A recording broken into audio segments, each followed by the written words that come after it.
இந்த சைவ மீன் குழம்பு மீன் கிடைக்காத நேரங்களில் இந்த மாதிரி செஞ்சு சாப்பிட்லாம். இப்போ விரத நாட்களில் கூட இதை மாதிரி குழம்பு வச்சு சாப்பிட்லாங்க. நான் இன்றைக்கி இந்த குழம்பு தான் வச்சுருந்தேன். எல்லாருமே மீன் குழம்பு தான் வச்சுருக்கிறேன்னு நினச்சிட்டாங்க. எங்கள் வீட்டில் ரொம்ப டேஸ்ட்டாக இருக்கும் சாப்பிட்றதுக்கு. மீன் குழம்பு டேஸ்ட்டில் இருக்கும். வாசனையும் மீன் குழம்பு வாசனை தான் அடிக்கும். அப்படி இருக்கும், நல்லாயிருக்கும். இது எப்படி பண்ணுறதுன்னு பார்ப்போம். இப்போ ஒரு லெமன் சைஸ் புளியை ஊற வச்சுக்கலாம். இப்போ ஒரு 2 வாழைக்காய் எடுத்துருக்கிறேன். இதில் உள்ள தோலெல்லாம் எடுத்துட்டு இது இப்படி கிராஸாக கட் பண்ணிக்கோங்க. இது கட் பண்ண இந்த அளவுக்கு தின்னாக இருக்கணும். இப்போ சென்டரில் ஒரு குட்டியாக ஒரு ஓட்டை ஒன்று போட்டுக்கோங்க.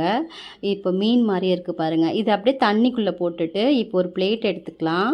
அதில் ஒரு 1/4 டீஸ்பூன் மஞ்சள் தூள், உப்பு, மிளகுத்தூள் சேர்த்துட்டு, ஒரு ஸ்பூன் மிளகாய் தூள் சேர்த்துட்டு, அரை முடி லெமன், ஒரு ஸ்பூன் எண்ணெய் சேர்த்து நல்லா கலந்து விட்டுட்டு, இப்போ எல்லா வாழைக்காயிலையும் நல்லா தடவிட்டு அப்படியே வச்சுருங்க. இப்போது தோசைக்கல்லில் எண்ணெய் ஊற்றி நல்லா இப்படி பொரித்து எடுத்து வச்சுக்கோங்க. இப்போ குழம்பு தாளிக்கிறதுக்கு சட்டியில் கொஞ்சமாக எண்ணெய் ஊற்றிட்டு வெந்தயம் போட்டு நல்லா வெடிக்க விட்டுட்டு, அதுக்கப்புறமா ஒரு 5-6 பல் பூண்டு, ஒரு 150 கிராம் சின்ன வெங்காயம் உரித்து அப்படியே நான் சேர்த்துருக்கேன். நல்லா வதக்கி விடுங்க. வெங்காயம் மட்டும் நல்லா வதங்கணும். அதுக்கப்புறமா 3 தக்காளி பழத்தை மிக்சியில் போட்டு அரைச்சி அதையும் சேர்த்து நல்லா கலந்து விட்டுட்டு, இது கூட ஒரு 1/2 டீஸ்பூன் குழம்பு மிளகாய் தூள், 1/4 டீஸ்பூன் மஞ்சள் தூள், 1/4 டீஸ்பூன் மிளகுத்தூள், சோம்புத்தூள் சேர்த்துட்டு இந்த குழம்புக்கு தேவையான உப்பு சேர்த்து நல்லா கலந்து விடுங்க.